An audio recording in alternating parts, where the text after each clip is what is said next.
Hello and welcome friends. Friends, आज की video में हम आपको बताने वाले हैं जो हमारे पीएलसी के इनपुट आउटपुट क्या होते हैं, कितने टाइप्स के होते हैं, एनालॉग इनपुट क्या होता है, एनालॉग आउटपुट क्या होता है, डिजिटल इनपुट, डिजिटल आउटपुट, इन सभी के बारे में आज हम डिटेल्स में डिस्कशन करने वाले हैं। तो इसके लिए आपको वीडियो को एंड तक देखना होगा। तो फ्रेंड्स, आपको वीडियो को देखना है एंड तक। तो आपका ज़्यादा टाइम नहीं लेते हुए अब हम वीडियो को स्टार्ट करते हैं। So let's start. तो आज हम लोग डिस्कस करते हैं कि पीएलसी का इनपुट और आउटपुट क्या होता है। पीएलसी का इनपुट वो होते हैं डिवाइस जो पीएलसी के इनपुट के स्टेटस को रीड करता है और वो सीपीयू को दे देता है और उनके अकॉर्डिंग सीपीयू आगे परफॉर्म करता है। सिमिलरली आउटपुट डिवाइस वो होता है अगर सीपीयू ने परफॉर्म करके लॉजिक के हिसाब से आउटपुट को देता है और आउटपुट उसको उस सिग्नल्स को फिजिकल सिग्नल में इलेक्ट्रिकल सिग्नल के थ्रू डिवाइसेस को आउटपुट देता है। तो इस तरह से हमारा इनपुट और आउटपुट मॉड्यूल्स पीएलसी में लगे होते हैं। अब पीएलसी का हम इनपुट के बारे में करते हैं। पीएलसी का जो इनपुट मैनुअली होता है वो 3 टाइप के होते हैं। एक डिजिटल, एनालॉग और स्पेशल पर्पस के लिए यूज करते हैं वो होता है। डिजिटल को हम डिस्क्रिएट इनपुट आईओ भी बोलते हैं, जो मैनुअली इसीलिए बोलते हैं क्योंकि डिजिटल इनपुट या तो ऑन होता है या ऑफ होता है।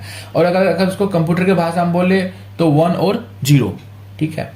तो अगर हमारी 24 वोल्ट सिग्नल आती है, पीएलसी को मिलता है, तो पीएलसी उसको कंसीडर करता है कि ये सेंसर हमारा ऑन है। अगर 0 वोल्ट मिलता है तो उसको कंसीडर करता है ये 0 है। तो इस बेस पे ये पीएलसी का जो डिजिटल इनपुट है वो वर्क करता है। तो जो हमारे डिजिटल सेंसर्स होते हैं जैसे लिमिट स्विच, प्रॉक्सिमिटी सेंसर और पुश बटन्स, ये सारे जब ऑन स्टेट में होता है तो उस समय 24 वोल्ट सिग्नल पीएलसी के इनपुट कार्ड को देता है और उस समय पीएलसी उनको रीड करता है कि ये ऑन है। और अगर 0 वोल्ट मिलता है तो उसको वो 0 समझ कंसिडर करता है। उसके बाद हमारा आता है एनालॉग इनपुट। एनालॉग इनपुट क्या करता है, ये सिग्नल का एक रेंज होता है। इसमें 0 और 1 नहीं होते, एक रेंज होता है जो कि एक वोल्टेज की रेंज फ्रॉम 0 से लेकर 10 वोल्ट है अगर वोल्टेज में है। तो एक पूरी की स्टेप वेरिएशन होती है इसमें। जैसे फैन के रेगुलेटर को अगर हम देखें तो वो एक रेगुलेट करता है, एक वो लेवल करता है। तो उस तरह से ये क्या आता है, एनालॉग इनपुट एक रेंज होती है और वो वोल्टेज सिग्नल अंदर जाने के बाद पीएलसी फिर उनको एनालॉग को फिर डिजिटल में कन्वर्ट करता है। वो एक उसके रेजोल्यूशन कार्ड के ऊपर डिपेंड करता है। तो मेनली जो हमारा पीएलसी का इनपुट कार्ड होते हैं वो 2 तरह के होते हैं, वोल्टेज टाइप और करंट टाइप। अगर वोल्टेज टाइप की बात करें तो उसमें 0 से 10 वोल्ट का आ जाता है, 1 से 5 वोल्ट का आ जाता है, -10 से +10 वोल्ट का आ जाता है। और अगर करंट की बात करें तो उसमें 0 से 20 मिली एम्प्स का जाता है और 4 से 20 मिली एम्प्स का जाता है। तो इस तरह से हमारा एनालॉग इनपुट जो है पीएलसी के मतलब 2 टाइप के होते हैं, वोल्टेज और करंट टाइप का। उसके बाद हमारा स्पेशल पर्पस मॉड्यूल आ जाता है। स्पेशल पर्पस मॉड्यूल में क्या होता है, क्योंकि हमारा नॉर्मल एनालॉग मॉड्यूल जो है वो 2 तरह के सिग्नल को एक्सेप्ट करता है, या तो वोल्टेज टाइप में या तो करंट टाइप में।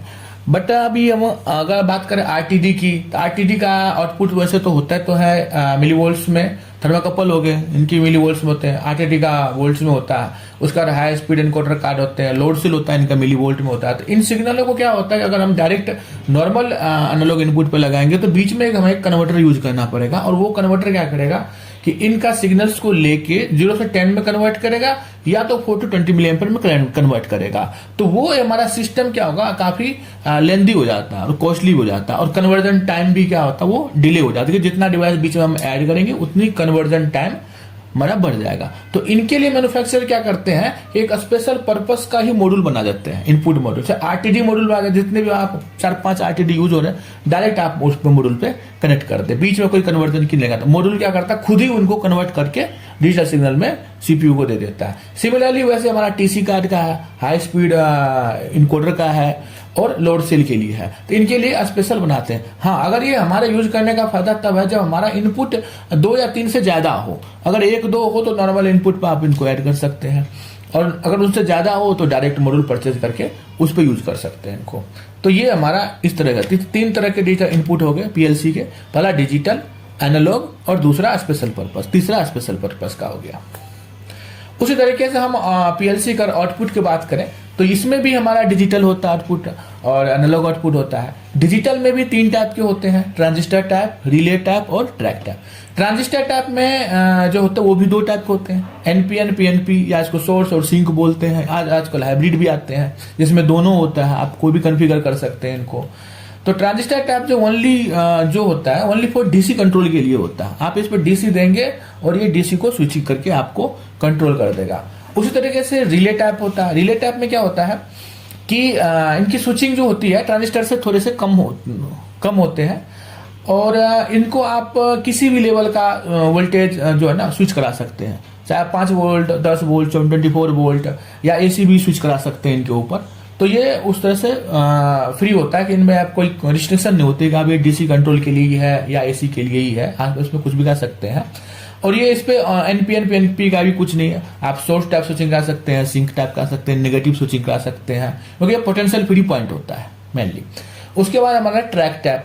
ट्रैक टैप आते हैं only for the AC control के लिए। अगर हमें फास्ट एसी स्विचिंग करनी हो तो हम ट्रैक टैप का आउटपुट को यूज करते हैं। इस पे हम डीसी नहीं कर सकते, ठीक है। तो ये चीज हमारा हो गया आउटपुट में। तो हमारा पीएलसी का जो आउटपुट है वो डिजिटल का ये 3 टाइप के हैं, ट्रांजिस्टर, रिले एंड ट्रैक। उसके बाद हमारा एनालॉग आउटपुट आ जाता है। पीएलसी में जो हमारा एनालॉग आउटपुट होता है वो भी 2 टाइप के होते हैं, करंट टाइप का होता है और वोल्टेज टाइप का होता है। करंट टाइप भी अपना 2 टाइप के हो गए, 4 to 20 मिली एम्पर, 0 से 20 मिली एम्पर। ये डिपेंड अपॉन द आपकी एप्लीकेशन पे डिपेंड करता है। दूसरा आपका वोल्टेज टाइप हो गया, इसमें 0 से 10 वोल्ट, 0 से 5 वोल्ट, -10 से 10 वोल्ट होगा, ये हमारा यूज होते हैं। तो आज हमारा डिस्कशन था पीएलसी के इनपुट और आउटपुट पे, कितने टाइप के इनपुट्स होते हैं, कितने टाइप के आउटपुट होते हैं, इनपुट्स में क्या क्या होते हैं, digital input, analog input, special purpose, उस तरह से आउटपुट में भी डिजिटल होते हैं, एनालॉग होते हैं। नेक्स्ट वीडियो में हम लोग डिस्कस करेंगे कि पीएलसी का जो इनपुट है डिजिटल इनपुट, उसमें एनपीएन और पीएनपी की थ्योरेटिकल उसका कनेक्शंस कैसे होते हैं वो प्रैक्टिकल देखेंगे। और सिमिलरली हम आउटपुट साइड में भी सिंक और सोर्स का कैसे कनेक्शन करते हैं, किस तरह से हम उस पर लोड कनेक्ट करते हैं, एनपीएन टाइप का इनपुट पे हम पीएनपी टाइप के कार्ड पर यूज करना हो तो कैसे करते हैं, वोल्टेज टाइप के इनपुट को अगर करंट टाइप के कार्ड पे लगाना हो तो उसमें क्या कन्वर्जन करना पड़ता है वो देखेंगे। सो फ्रेंड्स, कैसी लगी आपको ये वीडियो? अगर फ्रेंड्स आपको ये वीडियो अच्छी लगी है तो आप अपनी राय कमेंट के जरिए और लाइक के जरिए हम तक पहुंचाइए, ताकि हम आपके लिए ऐसी ही और वीडियोस बनाते रहें। ठीक है फ्रेंड्स, तो अगर आप और भी वीडियोस देखना चाहते हैं तो सब्सक्राइब करें हमारे यूट्यूब चैनल को। ठीक है फ्रेंड्स, तो अब हम मिलेंगे नेक्स्ट वीडियो में एक नए टॉपिक के साथ। तब तक के लिए फ्रेंड्स गुड बाय।